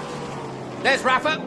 Finally got to see him a little bit, but we thought we lost him for a minute, but no, it was more the technical side rather than Rafa himself. He's been circulating just fine. I wonder if we're going to get a green flag race. Guys, let's talk about Rafa Matos. I mentioned it already. Let's go on board with him, stay on board with him. Tell me what you see about how he drives the car, either one of them. I just going through turn 2 there, the car looks good. I mean, the car looks very, very balanced to me. He's watch the steering position. Yep. He's not fighting the wheel. He's not catching the wheel. He's got quite a distance. Yeah. So to me, it looks like that car's working very well. Yeah. Not a lot of movement either, is there? It's just nice and smooth, going through the gearbox. And that's the thing now. He's got a little bit of a gap on Quapple, so that takes a little bit of the pressure off. So you can kind of slow things down a little bit inside the car, and just concentrate on being smooth. Just take care of your stuff, and it'll take care of you. Yeah, good point. Yeah, he told me yesterday after qualifying that he was really loose, and I was the opposite in qualifying. I felt like my car was kind of pushing and a little bit tight, so he looks like they made some adjustments. He doesn't look too loose anymore watching this onboard, so he definitely has made an improvement from practice, and it's showing here as he's got an almost 5-second gap. Yeah, and at this stage in the race, now you're starting to think towards the end of the race and starting to how to finish off a race, because there is definitely some sectors to a race, isn't there? There's the way you get to the start and get settled down, and now with 15 laps to go, you're starting to think about just towards the end of the race. Yeah, his car is rolling through up there really, really nice. He's using a little bit of curve to get the car turned a little bit, but he's not loose at all getting off that corner. The car's doing what he's wanting it to. Yep. Well, a former Rookie of the Year in Indy Lights and in IndyCar when he first came from Brazil. He comes from stock cars, actually, funnily enough, in Brazil, but then went into single-seaters and made a big name for himself in Indy before coming he did a lot of different racing, but he settled in Trans Am, and since 2018 got his first win in Road Atlanta. I was there. That was my first year. And from there, he's never looked back. He won that year and then changed teams to Silverhead for a bit and then came back to three-dimensional. And he's always been at the sharp end, whatever he's in. Yeah, he's been one of the guys that I've been looking up to the last 2 years racing in this series. He's got a lot of talent, and he's one of the guys that wants these kids to succeed as much as he wants to himself. So I've enjoyed racing against Rafa. I'll tell you what, I know we're watching Nathan Herne and he's putting on a show, but boy, Jay Buford is really driving well. Here we go. So, yeah, this is, like I said, where you have to commit yourself. And he did, he perfect. He was far enough up on him to where you have to give up on your, if you're on the outside, there's no way you can run through there side by side. So that was a very nice pass. Well and done. It's not a usual place at Mid-Ohio, but it can be done, right? It can be done, but like I said, you have to commit. You have to make sure that the guy you're passing knows you're there and you're not going to lift. Into turn one again then. So Buford's got to do it. He's had a 10-lap battle, but he's lost out now with Nathan Herne, who's gone up to 6th place. Meanwhile, Brent Cruz now 2nd. Wappel now down in 3rd. McBackerburn still 4th, and Merrill still 5th. starting to get down to the business end. It's been dominated by Rafa Matos so far. Back with Jay Buford, but he's losing time already down this back straight to the man who's just got past him, Nathan Hearn.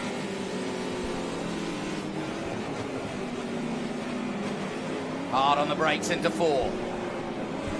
Braking's pretty even.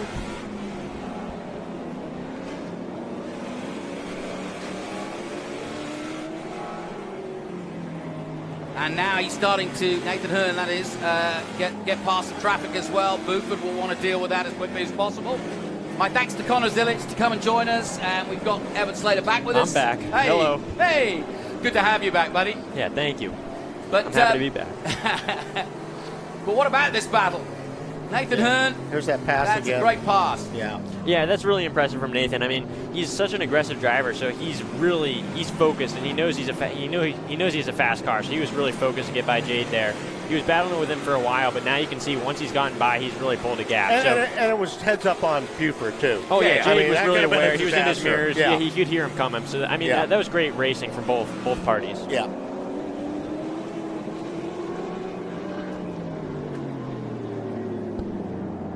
So Austin Green continues his battle. Matos, Wappel, Cruz. That's how it says here, although the race monitor's got it slightly different. Yeah, I've been sitting in the background just watching. I've been really impressed with the drivers so far in this race. I mean, normally we have some full course cautions. Normally there's some accidents, but 33 laps is still green. Yeah. So the drivers have been really clean. They're really focused. I think they're probably focused on the championship, just trying to get as many points as they can. And you know that. What's been impressive with Trans Am, even in TA, you know, because we're mixed up with some different classes. Yeah. And for real, I mean, everybody was heads up yesterday, you know, and that makes it so much more fun. You know, if the guy knows you're coming and is going to give you room. So everybody today has been really clean and has been paying attention and not forcing the issue. Yeah, I'm just looking out the window here, and I'm seeing some cars with some slight damage, like Tom Sheehan. I just noticed he had some splitter damage. Yeah. But, I mean, overall, they've been, like, probably slight brushes, just Rubbins racing. So, yeah, I mean, it's been really impressive by all the heads-up drivers, I guess, of keeping their cars clean. So Rafa's lead still 5 seconds over Quapple in second. Cruz still third. McAvern and Merrill, that's your top 5. Lostowski still 6. Austin Green, we've been on board with him for some time. And Austin Green in 7th at the moment with Nathan Hearn behind him and coming quick, having got past Jade Buford, who is 9th. Darren Mock continues to stay 10th. Adam Andretti now up to 11th, so he's made another spot up. He started 17th, and he's made some good moves out of this race so far as we look at Barry Bowes in the 32. He's not leaving anything on the table. No, he never does. He never does. When he goes out there, it is everything. And he's made his way up. I knew he would. I knew he'd pick through those guys. And I think if there, obviously, it would change everything on this race for a lot of guys. Yeah, I think a caution in this race could spice everything up. I mean, the weather, I know the weather was going to be something that we were thinking about could play into it, but it seems like it's been dry so far. I haven't checked my radar recently. I'm looking at the windscreen, though. There seems to be some spots on the windshield of some of these cars, though. Yeah, it could be oil, it could be rain. Yeah. I mean, it depends. These cars in such a long race, they normally tend to throw up some oil. I don't know. I don't know exactly why, but probably just other cars braking. But you normally tend to get some oil on your dashboard, so it could be that. A really impressive move by Barry getting by that guy. Probably lap traffic, but still really good on the brakes. So, yeah, I mean, it could be a lot of factors of what's on the windshield. We're at Mid-Ohio. This is effectively the halfway point. There's those streaks I was talking about. And so there's definitely some moisture out there. Somebody's just gone wide at one. Yeah. You saw the dust fly up as we're on the opposite side, but on board. Now, somebody else back in the pits and the hood's off. So, Oh, no. No. That's not good news. That looks like Doug Peterson and Adam Andretti off in one, so probably a little contact between the two. That's Lostowski. Oh, yeah, sorry, Adrian Lostowski. Yeah. I'm sorry about that. That's going to bring out a That's caution. definitely. We were just talking about the yellow, so well, there welcome you go. aboard. You say you haven't done commentary before. Welcome aboard. You're in the club now. Commentator's curse. Yeah, so these gravel traps here on the exit of these turns, they're really helpful to keep the cars from crashing into the walls and keeping the drivers safe. But you can see right there on Doug Peterson, they can get beached really easily. So that car is just like, the tires just dug a hole, and then the bottom of it's just sitting in the gravel. So that'll take a little bit to extract with the safety Isn't that corner called China Beach? I think that's, It is. I heard that reference a couple times this weekend. I didn't know what they were talking about. Yeah, that's China Beach. We're calling it Well, it's actually just after the Bennett Bridge Hall turn 4, but it's definitely a place Is where that you in, can is that get in racing. China Beach? Oh, no, they're off in the exit of turn 1. Yeah. Oh, so, is it? So Okay. they're not actually off in China Beach. China Beach has even deeper gravel. They Okay. actually they added more gravel this year. So And if you get you stuck, should know, huh? yeah. Well, I know in 2020, I believe, Mike Skeen was, I think, leading the race or pretty high up there, and then he got stuck in China Beach, and he got, like, the car I got remember buried. well, yes. So, I mean, you can see Doug Peterson in this year, and I almost called him Adam Andretti again, Adrian Lostossi, you can see they really got buried in there. So that's going to take a safety crew to extract those cars. It might take a little bit. And now things are going to get a lot more aggressive. Yeah. Now it's going to be a different race, I think, with 10 laps to go or whatever. When this thing goes green, it's going to be interesting. I'd be interested to know from either of you what your systems thing is now. What do you want to know? What do you want to hear? And knowing how close we are to the end of this race, tell me what the information is as we look at the replay of this incident here. Under caution. Yeah, so in this stage of the race, we have 18 minutes left, 10 laps to go. So it seems like there's going to be it's going to be a time race, I would imagine, because this safety cars look like it's going to take a little bit. So yeah. I think right now you're going to get all the leaders bunched up. All the lapped cars are going to get sent through the pit. So everybody's going to be like in the order that they're actually racing in. So, I mean, I think it's going to be great racing now. I think it's going to be a fight towards the end. To answer your question though, I don't want to know anything. Right. I don't want to hear anything.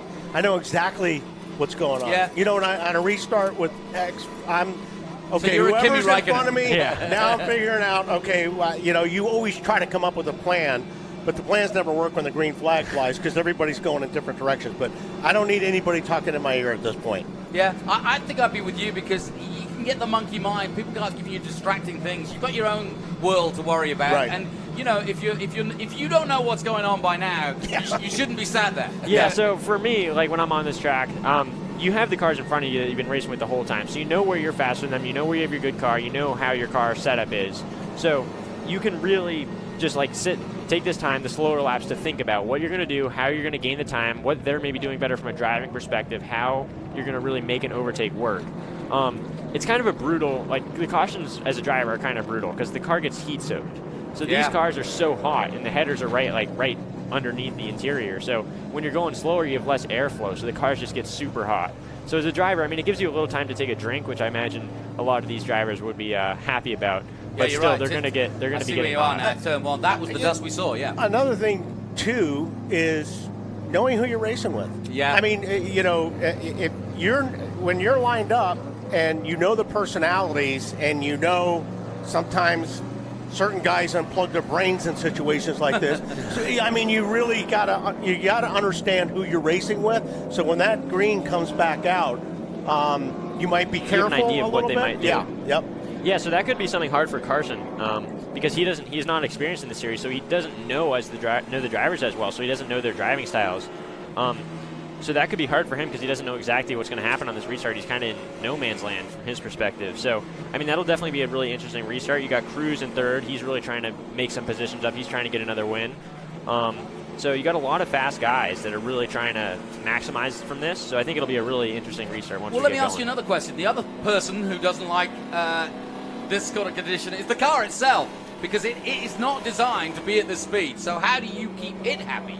So the cars, I don't know, sometimes this can be helpful for them because sometimes if you're overheating your brakes, overheating your tires, fair enough. you can let them cool down. So if you have grass on your grill, you can get right up behind the car in front of you, try and wash off that grass. Yep. So that can be helpful. But also the cars, I mean, you can see they really hate it. You can see the RPM. Like sometimes they just start lurching, and then the car whole starts shaking, and it hates going these low speeds because these motors like to be 5,000, 6,000, 7,000 RPM. So when they're down low, 3,000, 4,000, sometimes even 2,000, they really hate it. So the cars don't like it. They get hot. You can see right there it's lurching a little bit. So yeah, the cars aren't a huge fan of it, but also sometimes it can be helpful to let your tires cool down. Yeah, and for our cars, TA cars, I'm sure these cars too, you probably get at this time of the race, more than likely you're getting a little bit of brake fade. The fluids are hot, so it gives you 2 or 3 laps to cool down. Yeah, cool those and you'll down. have good brakes for at least 3 or 4 laps on the restart. You know, so you can be a little bit more aggressive under braking because everything is cooled down a little bit. It's kind of like Man, it's there's kind of like a lot restart. of guys. Am I? Yeah, those are all lap traffic. So the lap traffic has to come through coming the into the pits. Yeah, we're just looking out through our windows and we see all the lap traffic coming through the pits, and yeah, that's just so the restart can be more lined up in the actual order of the pace. So that's a new rule I think they put in sometime last year. That's a very good rule. Which I really like. Yeah, it does help because it can be confusing for both people at home, and obviously even us, the commentators, we think we know what's going on, but of course it is confusing. I never said that. Nobody's ever said that. I never about pretend me, to say so. that. But what we do is we literally shuffle in a situation like this the guys that are lapped, so that hopefully when we go racing again, they are still in their own race, and the guys in the front aren't having to pack all the way through the guys that are lapped. It's so awful, and it's a great rule. But in the past, there's been, when you've got lappers mixed up with the leaders, and you've got 5 or 6 laps to go, it's going to happen. It's something ugly is going to happen, and it always does. So this is definitely the way to go. Yeah, you can see the drivers sticking their hands out the window there. That's just because those cars inside, they get so hot. So you want that airflow on your hand. I mean, it gets a little air through your glove, cools you down a little bit. But it also brings fresh air. If you cup your hand in a way, it brings fresh air into the cockpit and just to try and cool them down. No, they're just waving to the fans. Yeah, I got to say. No, they're just waving to the great fans out here at Mid-Ohio. I tell you what, look who stepped into the top 10, Adam Andretti. He's going to be smiling. Oh, yeah, this is going to be big good. Italian I wish smile. he had a Nick our camera because this is going to be pretty good. Yeah. Yeah, he's going to be smiling because he could make a decent weekend out of this by the end of it. And why we're concentrating on Adam, who's had a bit of fun. He's teammate, of course, with Wally Dallenbach Jr. this weekend, and they've both been in the commentary booth, so they've been having a good time sharing data in different races, I might add. Wally was in the TA race yesterday, which, of course, Adam usually races in, but this time he's got the biggest race. We have so much fun in between practice and qualifying with the stories. That's all we do is tell stories. Our families have been, together forever. So we all grew up together at the racetrack. So it's been fun having Adam as a teammate. So much experience and history between those two whole families. How's it for you, Evan? I mean, the beauty of this series, more than any other I've seen, is that you've got that lineage. And you can come here as a young buck and you can hang out with absolute generational heroes and stars. Some still racing, some maybe occasionally racing, and others maybe on the pit box. But it's a really interesting group fraternity, isn't it? Yeah, I mean, it's so cool. I mean, the Trans Am series, I don't know the exact dates. I'm not a big history guy, but I know back in probably the 1900s sometime, 1960s, 70s. I don't know. There was some point where Trans Am was really big. Then it kind of slowly died off, but now it's coming back, and it's coming back strong. So you still have some of those more experienced guys. And then there's a lot of young guns coming here to prove themselves as a fast driver. So this series has proven, because of all the good drivers and all the history here, it's proven to be a great place to show your skills. How old are you now? I'm 17. 17. Well, you got 4 years before you become the first and youngest champion of Trans Am, like this man. Yeah. What year were you born? I was born in 2006. Yeah, I was 84. I won a championship before he was even before he was born. I love it. Thanks for bringing that up. Oh, sorry. Yeah. Hey, 2-time Trans Am champion. There's no disrespect for that. Multiple Sebring winner and Daytona winner. So don't worry. You've had your accolades. Listen, I'm glad. I mean, listen. I've driven it all. Yes, and the Trans Am series has always been my favorite. And that's why I'm back here doing it. And it's great to see, the strength of it now. It's great to see guys like Evan come in. They're all good kids, and they're all really talented, and they've got great futures ahead of them. And it really is. I mean, Trans Am's got such a history, but it's got so much to give. It's cool racing. Yeah. I mean, the cars are the amazing to drive. I mean, I obviously haven't driven as many cars as you have, but I've driven a fair amount of cars, and these cars, they're just so much fun to drive. 2,800 pounds. 500 horsepower, no manuals, no ABS, no traction control. So it's just really it's all about the driver. Exactly. So it's so cool. These cars are so much fun to drive. So I think that's another reason why this series is so great. Yep. Well, guys, I've just heard next time we're going green. So let's get those visors down. Take me through your systems check now. What do you guys do leading up to the restart? Okay, so one thing I'm not crazy about is the restart rule that you cannot pass until you get to the start-finish line. Okay. That's at Mid-Ohio, you're going to be 4 corners back, and they're going to be racing, and you can't pass. I'm not crazy about that rule. Right. So I'm going to be frustrated if I'm, 8, 9, 10 cars back. Yeah, if you're trying to make up positions from a little further back, that's where you make up your time, is on the restarts. Sure. And especially on this track, because you have the carousel, that really tight corner right before it. So if you're probably like 10th, 11th down, you're going to have a really hard time because you're still going to be going through that corner, not being able to get on the throttle while the other guys are accelerating. But if you're up front, it's definitely an advantage. Yeah, it's an advantage. Because you can peel off and take off, and nobody's going to give you a hard time about it. So that's a good point. I would not surprise to see we're going to see a lot of scattering going on here, though. Regardless. Tell you what, I'm looking very closely at that red and white Peraled car because Brent Cruz loves this sort of situation. Yeah, he's Here trying we to go. make up places. Out comes the safety car, and we're about to go racing again. Rafa Matos has got it all to do. Carson Quapple will try and take him at the restart. He's tucked in right behind him, and into turn one they go. Good restart by the leaders. Nathan Hearn looking for a spot too on Austin Green. And there's Adam taking one or two right there already on the restart, and this is where you make hay. This is where you got to do. You can see Matos is scrubbing the tires a little bit. I don't think he liked what the car felt like going through turn one on the restart. Yeah, it's so hard to get your tires up to temperature. There you see Adam Andretti making a great move on Jay Buford. Yeah, but he's got past Buford down the back straight. As we're on board with Buford, he can see Andretti's car. Looks as though Adam's got a little touch to the rear of that car, but it's not affecting his speed as we go down the back straight now. Just 5 laps to go here in this cracking TA2 race from Mid-Ohio. Rafa Matos leads the way from Capel and from Brent Cruz in third. Whoa! Wide on the 69. Hang on. Whoa, it's all happening there. There's a bit of rodeo going on. Boris said Jr. that was. Another famous name. Yeah.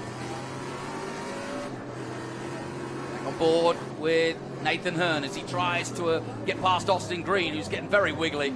Yeah, Nathan's just filling up Austin's mirrors. He's just letting him know he's really trying to get by. So it looks like Austin got a little loose there, so maybe his car's a little tail happy. So hopefully Nathan can prioritize on that for him. Well, I was going to ask you, does the car get tail happy towards the end of the race? Yeah, so you're burning the fuel load off in the rear, so that's a lot of weight off the rear. You're also, these cars have so much power, and you're trying to put them down just right through the rear wheels. So you can burn your tires up, you have the less fuel load in the back, so you have your setup. So your setup changes as this race goes on, so it causes the car to get a little loose towards the end for sure.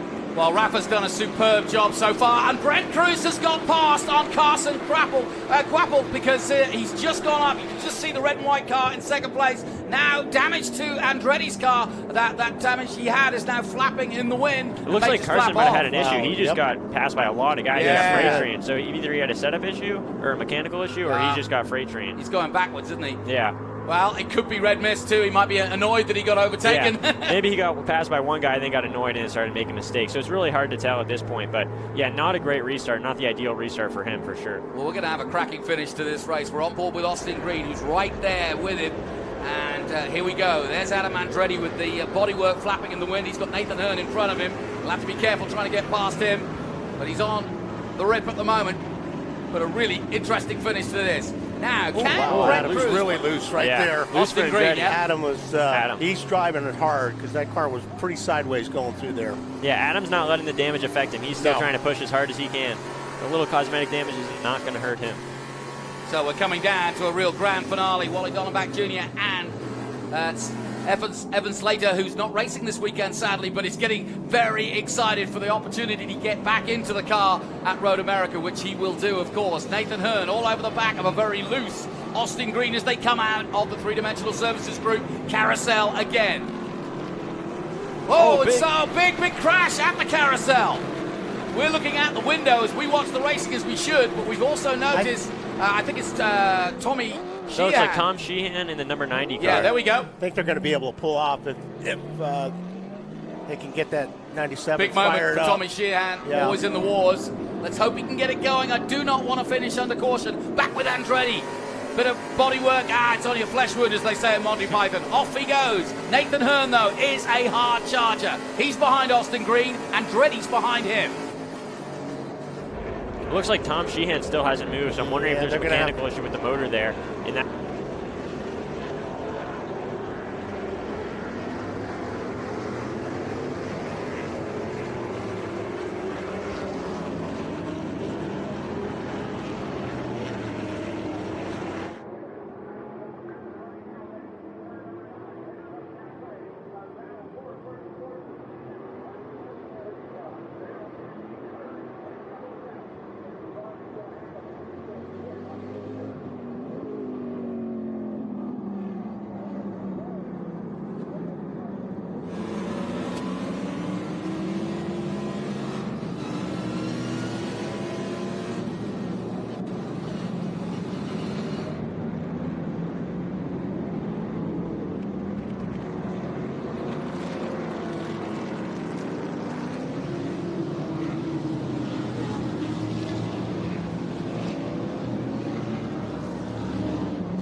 That I'm grinning from ear to ear, but I do have been waiting for Rafa versus Brent at the sharp end, where he who dares wins. Yeah.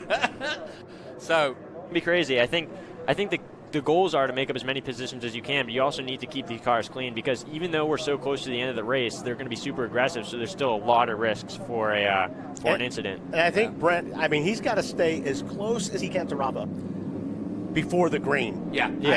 Don't let Rafa, I mean, if he's got a shot, and Rafa's really good at restarts, so we're about to see. He is.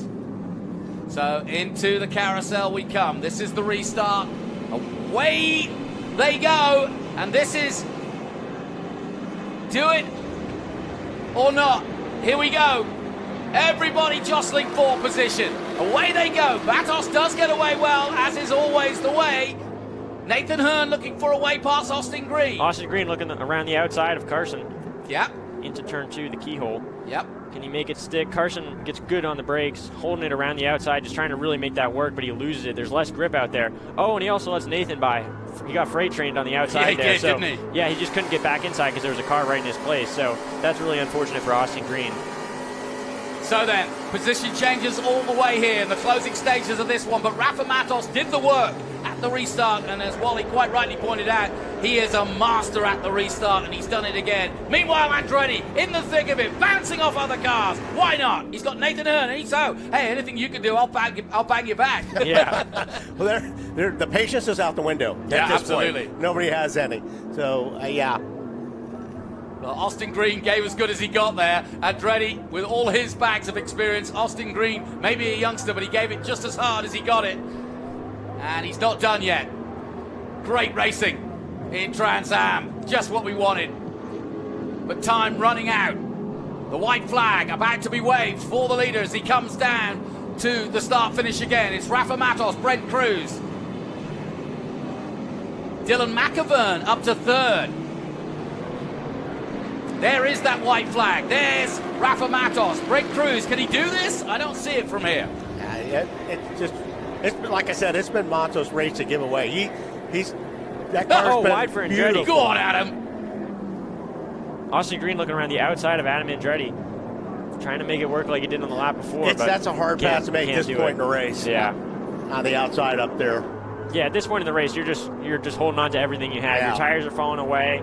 The brakes are probably getting a little used. Now he's closing up right here. Yeah. He could be looking at trying to make an outbraking maneuver here, but Adam's not going to give him the inside, I don't believe. No. Although I've seen going around the outside at 4 done before as well, because you've got the inside. Yeah, you get the inside for 5. But Rafa Matos is putting on a show here for the three-dimensional services group. He had a bad race at Detroit. He was really upset for the team because it was their home race. Oh, Austin Green to the inside. Oh, go on, Austin.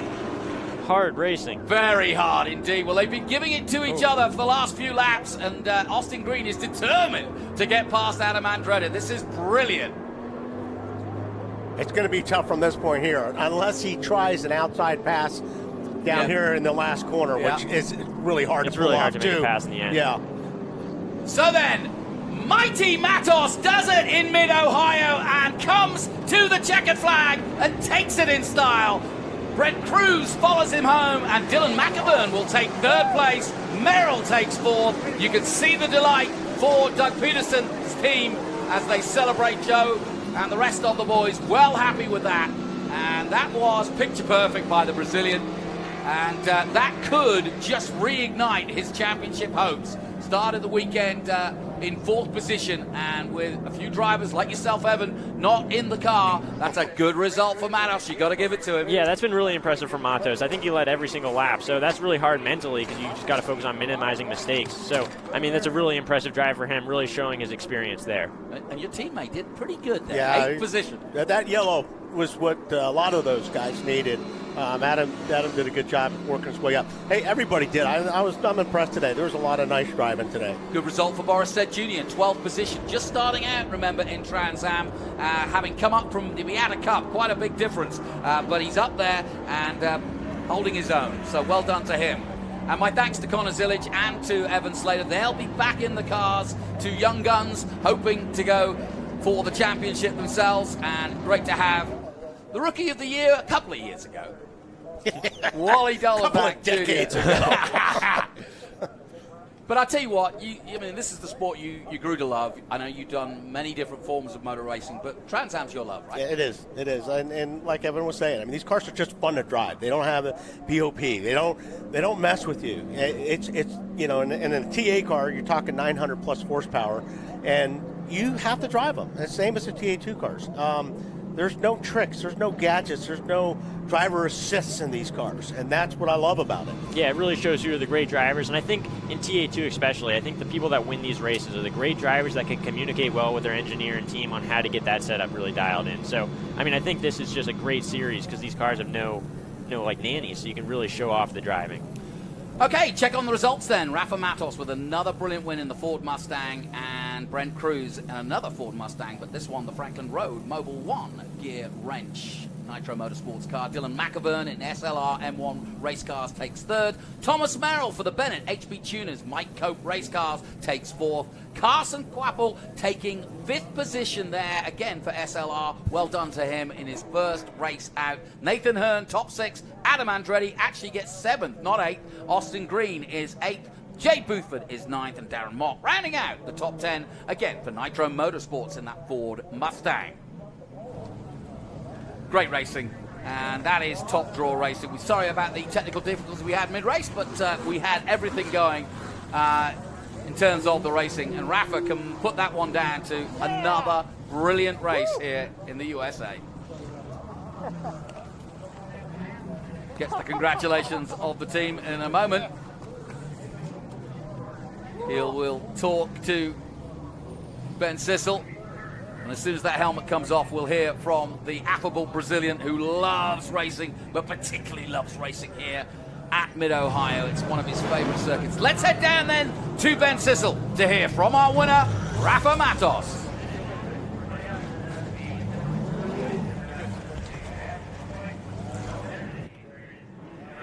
Well, ladies and gentlemen, here I am, Rafa Matos, the three-dimensional services group Triple Track Challenge here at Mid-Ohio. Flag to flag, you were the pole, and I just heard you are now tied for the most wins. So that's got to feel pretty good. Man, I can't describe in words. This was a very emotional win for me. I don't know why. You know, it's getting more difficult because the series is getting more and more competitive. So all the credits to my team, three-dimensional service group, crew, amazing job all weekend long. You know, recovering from Detroit where we lost 2 cars, coming here, getting the pole position, maximizing our points. So that should put us pretty close to the lead in the championship. And, you know, couldn't thank enough Doug Peterson giving us the chance to compete at the highest level in the United States. This series, you know, has become a destination. So I'm a really proud guy right now, proud of my guys. And let's go to Road America now. Nice, and we know you're fast at Road America. Rafa Matos, great victory, man. Congratulations. Sorry, Chris. I'm going to come through here. Now let's talk to a person we don't get to talk too much on camera like this, but our Masters winner here at the three-dimensional services group Triple Track Challenge, Doug Peterson. Good job. We couldn't have written this any better. Your own group here. You're on the top step. You win the Masters. How's that feel? You know, it feels pretty good. You know, I was worried about the rain. Where's the rain? Where's the rain? But, you know, better than sitting home watching TV. Nice. I love it. Well, gentlemen, I'm going to send it back to you.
come on down to Victory Circle, from the Vodka to celebrate your second win of the season down at Victory Lane. You're more than welcome to come down and celebrate with us. Great food as well. There'll be some special awards. The outsider fastest lap of the race will be presented. I've got your back now. As well as the cool shirt symbols of the race, amongst other obviously trophies for first, second, and third. Vodka and Spiked Coolers and some services to the classic. What better way for the team to celebrate but to win their home race in Ohio? We had some services to winning overall and taking the roller race.